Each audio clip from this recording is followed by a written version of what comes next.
साधु पुरुषों की सेवा का मन बनाओ, भगवान की याद में मन लगाओ, काम नाए छोड़ो और तृष्णा छोड़ दो धन की कि इतना है बैंक बैलेंस और हो जाए ना, सब ये तृष्णा को छोड़ दो। और ना तो किसी से दोस्ती रखो, ना किसी से बैर रखो। यहां लिखा है, इसी श्लोक का अर्थ है जी। हम लोग कहते हैं ना किसी से दोस्ती ना किसी से बैर। क्यों? बैर यदि हो जाएगा किसी से, उसी की ज्यादा याद आएगी, चाहे भले ही प्रेम से ना आए, नफरत में आए कि बड़ा बुरा किया।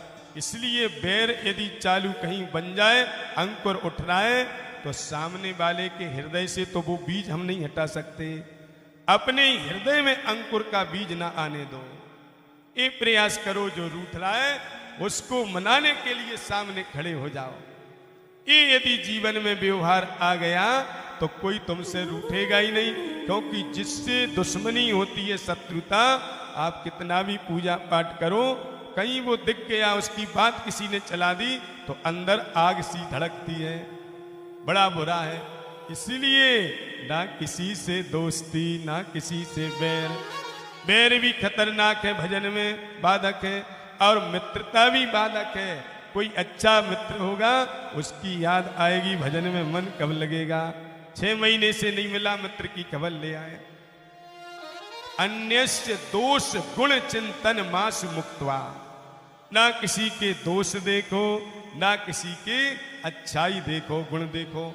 यदि अब 50 के बाद तुम गुण देखोगे तो कहीं मोह हो गया पोता से, कहीं मोह हो गया नातनी से, नातनी की याद में तड़पते हुए प्राण निकलेंगे तो पुनरपि जननम पुनरपि मरणम, संसार में 84 में फिर से लग जाओगे, फंस जाओगे। और यदि बिहारी जी से मोह हो गया प्रेम, संसार से मुक्त होके भगवान की गोद के अधिकारी बन जाओगे, आनंदित हो जाओगे। इसलिए पिताजी, संसार के चक्कर से मन को मुक्त कर लो। सेवा कथा।